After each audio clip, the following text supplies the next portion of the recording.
And go back here, and then your hands. Shift them to the left. Shift your hip to the right. And then you're gonna pop it again. And then you're gonna do this. You're gonna pop it. Recently, fans of the Umbrella Academy got information about the new cast of characters that'll debut in Season 3 of the beloved show. And people are very eager to see what else is going to go in it. But with 2 seasons out now on Netflix, there are many interesting elements to the show that fans either don't know about or don't know fully for one reason or another. We're talking about the behind-the-scenes info that makes the show even more impressive when viewed from that lens. So allow us to show you 10 behind-the-scenes facts of Umbrella Academy. Be sure to like the video and subscribe to the channel. Number 10. The bodysuit. Tom Hopper has gotten a lot of attention as number 1, aka Luther in the Umbrella Academy. He's the heart of gold leader who tries to do right by his family and his father, but always comes up just short. In the first season, we find out that the reason he's so big is because he was injected with a shot that basically turned him into a human gorilla. Originally, the plan was to go and just make Tom Hopper bulk up to the biggest possible level he could, and then maybe CGI the rest of him. But instead they let him bulk up and then they put a bodysuit on him. Hopper was a little mad at that at first because of all the hard work and meals he did to follow the original plan. But even he admitted it was easier. Plus, by Season 2, they refined it so much that it was much more comfortable for him to get into. Number 9. The violin Vanya plays. As we'd learn in Season 1, Vanya was not the child without powers. Hers had just been suppressed. But when they activated, she was able to channel her incredible power through the violin, a reference to her comic form. And Vanya herself had several scenes where she had to play it before those powers became manifest. While speaking to Pop Buzz in early 2019, Elliot Page revealed that he could play a slightly decent Twinkle Twinkle Little Star, but that's about it before the show started. He was lucky enough to have a teacher on set who was able to teach him how to play the various songs that the show required. So yeah, when you hear that violin in Season 1 playing, that's actually Elliot doing it. Number 8. Secrets. Now let's talk about the secrets of the show that they worked very hard to keep under wraps, mainly the casting. On Instagram, Justin H. Min shared a photo of his trailer door with the name Jake on it. According to his caption, there were many code names used to hide the fact that he was playing Ben, aka number 6. Miller, Jerry, Jake. Someone was calling me Rebecca at one point. On the day that Season 1 was released, Justin revealed that his role was so top secret that he had to tell his family and friends that he was taking a semester abroad in Toronto. When he booked the show, he and his manager still had no idea who he was playing.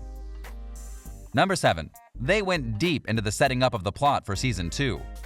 Despite the show being based on the comics by Gerard Way, the show very much diverges from the story of the books, which are still ongoing. And one of the biggest ways this happened was with Season 2's plot of being back to the 60s. So why did they do that? Showrunner Steve Blackman revealed it all. It was a very tumultuous time around the Kennedy assassination. I wanted that to be the focal point. I mean, the United States and the USSR, the Soviet Union, were very much almost at war that entire time. So I thought it was a very good time to throw the family into this situation and see how they'd exist and how different it was from the time period they were leaving and contrasting those 2 time periods. We did a lot of research about that time period, especially around the Kennedy assassination.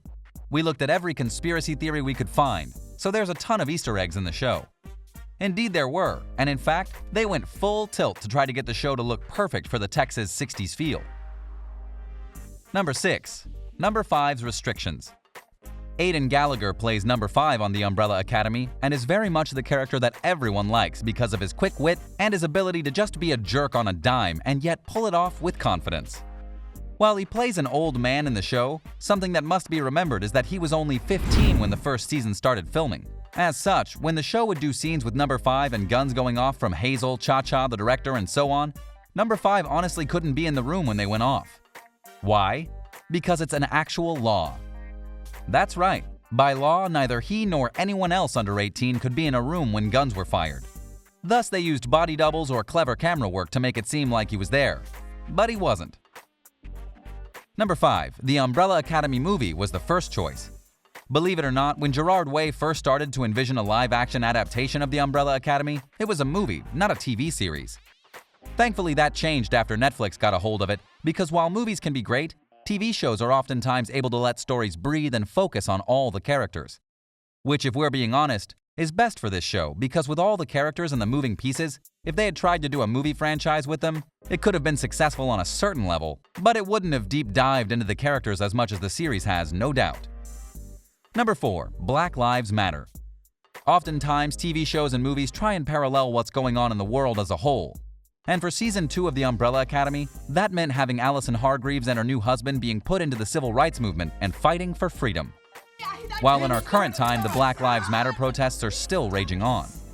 Emmy Raver Lampman noted, "I think it's really surreal walking into a second season knowing that Allison was going to take on the civil rights movement kind of head on and be part of it.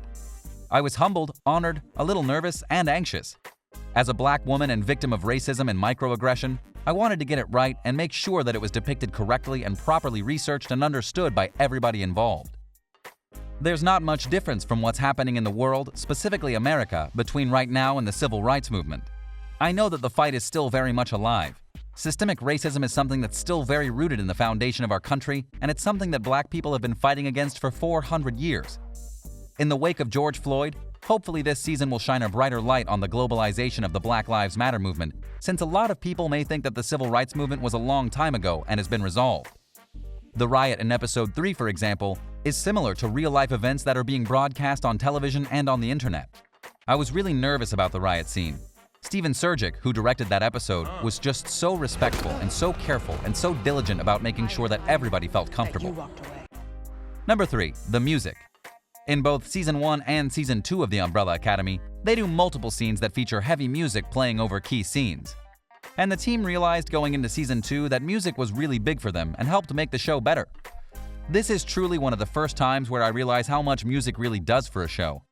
After watching our show, I was like, wow, the music really did add this huge other element to it. It added humor and drama. So I just love the music, and I think we got a bigger budget for the music in the second season, which is why, we got the Backstreet Boys. And despite what you might think, it wasn't Gerard Way who made the selections in the music. That was actually Steve Blackman. So it makes you wonder, what songs do they have in mind for Season 3, with all the new characters and no doubt wacky antics that are going to happen? Number 2. Sparrows. Most fans know that in every episode of The Umbrella Academy, there are umbrellas basically everywhere. But in Season 2, there's another hidden Easter egg, sparrows. 43 of them to be precise. They're a reference to the 43 powered children that Reginald Hargreaves and others sought to find and use. Also, they're a reference to the Sparrow Academy that's revealed in Season 2's finale. Can you find all 43 in your next viewing? Number 1. The elevator scene. Finally, also in Season 2, when the Hargreaves children went to go and have dinner with their father in the future, they enter an elevator where Luther gets so nervous he farts. Badly. Apparently, that was so funny that one of the actors couldn't keep a straight face even in the final cut. We're talking about the actor who portrays Diego. I don't think we got a clean take with David Castaneda, Hopper said during a video for Netflix. Sometimes you just can't contain a laugh. So what did you think? What did you think of this look at the 10 behind-the-scenes facts of The Umbrella Academy? Which one of them surprised you? What did you know already? Are there any fun facts that we missed or forgot to talk about? Let us know in the comments down below. Be sure to subscribe to the channel and remember to hit that post notification bell so you're notified whenever we release any new content. Thanks so much for watching, and we'll see you next time.